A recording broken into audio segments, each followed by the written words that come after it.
इन्नल हम्दुलिल्लाह वस्सलातु वस्सलामु अला रसूलिल्लाह अम्मा बाद फ़अऊज़ु बिल्लाहि मिनश शैतानिर रजीम बिस्मिल्लाहिर रहमानिर रहीम इन्नल्लाहा व मलाइकतहु युसल्लूना अलन नबी या अय्युहल्लज़ीना आमनू सल्लू अलैहि व सल्लिमू तस्लीमा अल्लाहुम्मा सल्लि अला सय्यिदिना व मौलाना मुहम्मदिन व अला आलिहि व अस्हाबिहि अजमाइन।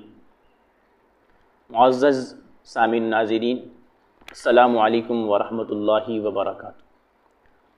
सामिन मुहतरम, अॼु जी हिन नशिस्त में आऊं सिंध जे अंदरि जेको मौजूदा मसालो यानी सलातु सलाम अज़ान खां पहिरीं ऐं इन जे बारे में सुन्नीन ऐं देवबंदीन जे विच में जेको तकरार आहे उन ते आऊं चंद ॻाल्हियूं पेश कंदसि।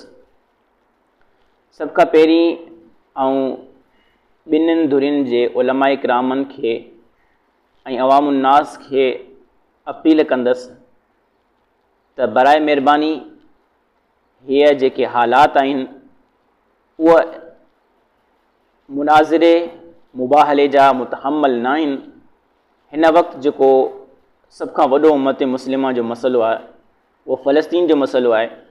तमामु मुस्लमाननि उम्मत जो दर्द रखण वारनि खे गुज़ारिश आहे त ख़ुदारा इन निजी मसइलनि खे जेके तक़रीबन 100 साल खां मथे अरसो गुज़री चुकियो आहे लेकिन हल न थी चुकिया आहिनि, इन्हनि खे छॾे करे तव्हां मुतहिद थी करे सभ खां पहिरीं फ़लस्तीन जो आवाज़ बणिजो ऐं उन खां पोइ जेके असांजे मुल्क अज़ीज़ वतन अज़ीज़ मुल्क पाकिस्तान जे अंदरि जेके मसइला आहिनि, महांगाई, गुरबत, क़त्लो गारतगिरी, लूटमार, हिननि जे अंदरि तव्हां मुतफ़िक़ थियो ताजो जेके हींअर हालात फ़लस्तीन जा आहिनि उहो तव्हां जा न थियनि। ऐं ॿी ॻाल्हि त जॾहिं अल्लामा मोहम्मद ईसा समूह दुरूद पाक जे मथां एतिराज़ कंदे हिकु मज़ाहिया ऐं ठठोल वारो अंदाज़ अपनायो त उन ते यकीनन हर सुन्नी सलात पढ़ण वारे जी दिलि ॾुखी ऐं उन्हनि पंहिंजो रिएक्शन कयो। पोइ मौलाना मोहम्मद ईसा समूह खे चाइण वारनि चयो त हीअ अल्लामा साहब जी बेअदबी थी आहे, मोहम्मद ईसा समूह साहब जी अछी दाढ़ी वारे जी बेअदबी थी आहे। त इन जो जवाबु इहो आहे कि मोहतरम, हर एक्शन जो रिएक्शन हूंदो आहे। जॾहिं मौलाना मोहम्मद ईसा समूह मज़ाहिया तंज़िया अंदाज़ में दुरूद शरीफ़ जो इनकार कयो त पोइ अवाम जिन जी दिलि में मुहबत दुरूद शरीफ़ जी मुहबत आहे त पोइ उहो बि उहो ई जवाबु ॾींदा। जेकॾहिं तव्हां कंहिंखे पथर हणो था त पोइ वापसी में गुल जी ख़ुशबू कॾहिं बि न गुल जी उमेद कॾहिं बि न कंदा कयो।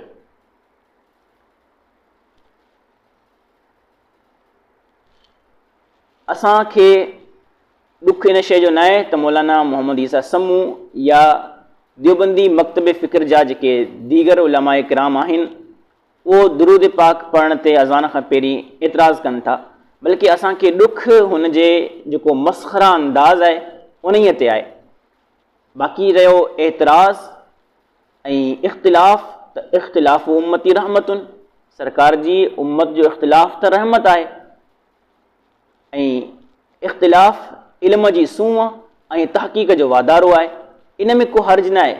असल मसइलो मेन हर्ज जेको आहे, जेको असांखे तकलीफ़ पए आहे, उहो मोहतरम जे अंदाज़ खां आहे। ऐं इन्हनि जे अॻुवाणनि जमियत उलमा इस्लाम जे जेके रहनुमा आहिनि अल्लामा राशिद महमूद सुमरो साहब, उन्हनि खां गुज़ारिश कंदसि त तव्हां पंहिंजनि चाइण वारनि खे मोहम्मद ईसा समूह साहिबा या जेके ॿिया आहिनि उन्हनि खे चओ, ख़ुसूसन मोहम्मद ईसा समूह जेको हिन मसइले ते जिन्हनि मसइलो पैदा कयो आहे उन्हनि खे चओ कि रुजू कनि ऐं रुजू करण में को हर्ज बि न आहे ऐं तव्हां बि इन बारे में वज़ाहती पैगाम ॾेई सघो था। यादि आहे कि तव्हां जॾहिं मोहम्मद ईसा समूह साहिब बेनज़ीर जे कुझु चयल अल्फाज़नि ते ठठोल कई हुई ऐं उन खां बाद अवाम जी दिलि आज़ारी थी त तव्हां उन ते वज़ाहती बयान बि ॾिनियूं त तव्हां ते ज़रूरी आहे कि उन वक़्तु जेकॾहिं कुझु माण्हुनि जी दिलि आज़ारी थी हुई त यकीननि हिन वक़्तु उनखां वधीक माण्हुनि जी दिलि आज़ारी थी आहे। त तव्हां ते लाज़मी आहे कि सभ खां पहिरीं तव्हां वज़ाती पैगाम ॾियो ऐं मोहम्मद ईसा समू साहिब खे फ़रमायो कि उहो बि इन हवाले सां माज़रत कनि। बाक़ी रही ॻाल्हि कि उलमाए देवबंद जेके आहिनि उहो सिर्फ़ु इहे चवनि था कि हिननि मौलवी मोहम्मद ईसा समूह ते जेके एतिराज़ कया आहिनि या उन्हनि ते जेके दुरूद शरीफ़ जी बेअदबी जी ॻाल्हि कई आहे उहो इन जे करे जो हिननि वटि सुन्नी आलिमनि वटि दलील न आहिनि। त यादि रखिजो इहो मसइलो को अॼु जो न आहे, तक़रीबन 100 साल खां हली रहियो आहे। ऐं अल्हम्दुलिल्लाह जेके सुन्नी उलमानि वटि दलाइल आहिनि शायदि कि जेकॾहिं तव्हां साम्हूं वियो त पोइ थोरा ॾुखिया थी पओ। चंद ॻाल्हियूं आऊं तव्हां सां कंदसि त तव्हां वटि एतिराज़ लाइ करे सिर्फ़ु हिकिड़ी ॻाल्हि आहे, हिकिड़ी दलील आहे। उहा दलील कहिड़ी आहे त इहा बिदअत आहे ऐं तव्हां हदीस पाक सां इस्तिदलाल कंदा आहियो कुल्लु बिदातिन दलाला कुल्लु दलालतिन फिन्नार। ऐं आउं वज़ाहत करणु चाहियां कि बिदअत जूं कई क़िस्मूं हूंदियूं आहिनि ऐं हिन हदीस पाक मां इस्तिदलाल दुरुस्त न आहे, छो जो इमाम नववी शरह सही मुस्लिम जे अंदरि फ़रमाइनि था कि इहा हदीस आम मख़सूस मिनहुल बाज़ आहे, यानी कुल जेको आहे इहो आम आहे लेकिन इन मां बाज़ जी तख़सीस मुमकिन आहे।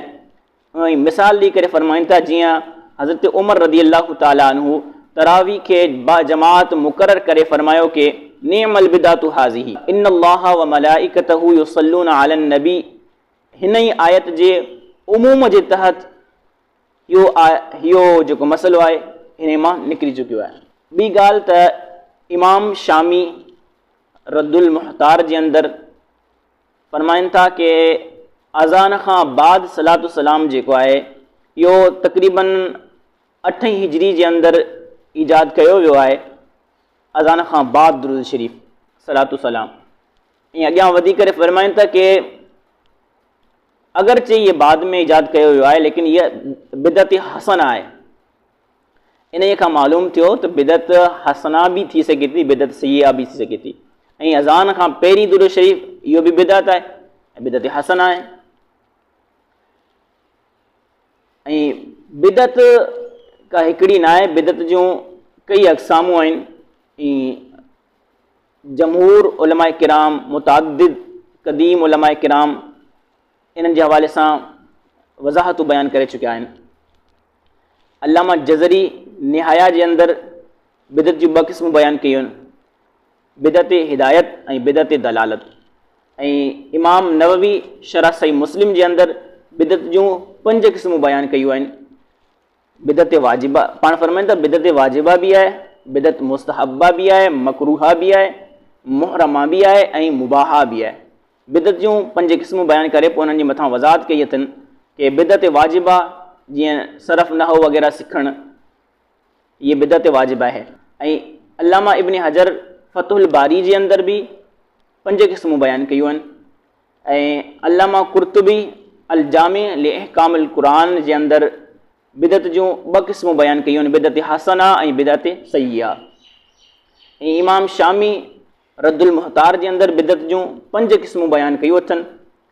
ऐं मशहूर देवबंदी आलिम शबीर अहमद उस्मानी शरह सही मुस्लिम जे अंदरि फ़तहुल मुलिम शरह सही मुस्लिम जे अंदरि बिदअत जूं 5 क़िस्मूं बयानु कयूं आहिनि। ऐं ग़ैर मुक़ल्लिद आलिम दीन वहीदुल ज़मान हदियतुल महदी जे अंदरि बिदअत जूं 5 क़िस्मूं बयानु कयूं आहिनि। त क़दीम खां हमेशह खां उलमाए किराम बिदअत खे तक़सीम कयो आहे। ऐं जेका हीअ हदीस पाक आहे कुल्लु बिदातिन दलाला, इन खे उलमाए किराम आम मख़सूस मिनहुल बाज़ करार ॾिनियो आहे। ऐं जेकॾहिं इन खे आम मख़सूस मिनहुल बाज़ करार न ॾिनियो वञे, इन खे हर हाल में मुतलक़ रखियो वञे त पोइ कई हदीसूं जेके आहिनि उन्हनि जी उहे इन्हनि जे मुतारिज़ थी वेंदियूं। जीअं हदीस पाक आहे नबी सल्लल्लाहु अलैहि वसल्लम फरमायो मन सन्न सुन्नतन हसनतन फलहु अजरुहु व अजरु मन आमिल बिहा व मन सन्न सुन्नतन सय्यतन फलहु विज़रुहु व विज़रु मन आमिल बिहा औ कमा क़ाल अलैहि सलातु वस्सलाम।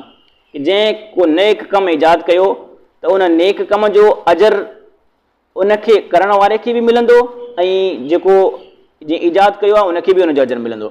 ऐं कंहिं बुरो कमु ईजाद कयो आहे त उन बुरे कम खे करण वारे जो गुनाह उन करण वारे खे बि मिलंदो ऐं ईजाद करण वारे खे बि मिलंदो। त इन मां साबित थियो कि नेक कमु ईजाद थी सघे थो। ऐं हज़रत बिलाल रज़ी अल्लाह ताला अन्हु खे सरकार फरमायो कि तुंहिंजो कहिड़ो अमल आहे जो जन्नत में तुंहिंजो महल मूं ॾिठो आहे या जन्नत में तुंहिंजे कदमनि जी आहट मूं ॿुधी आहे। त हज़रत बिलाल चयो कि आऊं अज़ान खां पहिरीं दुरूद वज़ू करे ऐं नफ़िल पढ़ंदो आहियां। हालांकि इहे नफ़िल न सरकार ॿुधाया, न क़ुर पाक जी आयत में हुआ, न वरी ख़ुलफ़ाए राशिदीन इन्हनि जो अमल ख़ुलफ़ाए राशिदीन इन्हनि खे हुकुम ॾिनियो, बल्कि इहा हज़रत बिलाल जो पंहिंजो ईजाद कयल अमल आहे। लेकिन सरकार उन जी तहसीन फरमाई। अगरचे सरकार तहसीन फरमाए, सरकार इजाज़त ॾिनी, ख़ुलफ़ाए राशिदीन बि उन ते बाद में अमल कयो हूंदो, लेकिन जॾहिं हज़रत बिलाल इन खे ईजाद कयो आहे त अल्लाह ताला उन ते अजर बि ॾिनो आहे ऐं उन वक़्तु न सरकार जो हुकुम आहे न ख़ुलफ़ाए राशिदीन जो अमल आहे। इन जे बावजूदि अल्लाह ताला उन ते अजर ॾिनो आहे, सरकार उनखे पसंदि कयो आहे। इन मां साबित थियो त नेक कमु ईजाद करणु को बुरो न आहे जेकॾहिं सुठो कमु सुठी नीयत सां ईजाद कयो वञे त। बाक़ी ॿियो एतिराज़ हिननि जो रहे थो कि अज़ान जो हिसो दुरूद पाक जॾहिं अज़ान खां पहिरीं ॾिनो वञे थो त अज़ान जो हिसो थियण जो शुबो थिए थो या अज़ान जो हिसो थियो वञे तो ऐं तव्हां जेको आहे दुरूद शरीफ़ खे ज़रूरी फ़र्ज़ या वाजिबु सम्झंदा आहियो, अज़ान जो हिसो सम्झंदा आहियो, त इन जो जवाबु इहो आहे कि सभ खां पहिरीं जेको तव्हांजो एतिराज़ आहे, जेके तव्हांजा एतिराज़ आहिनि, उन ई मां इहो साबित थी वियो कि दुरूद शरीफ़ अज़ान जो हिसो न आहे।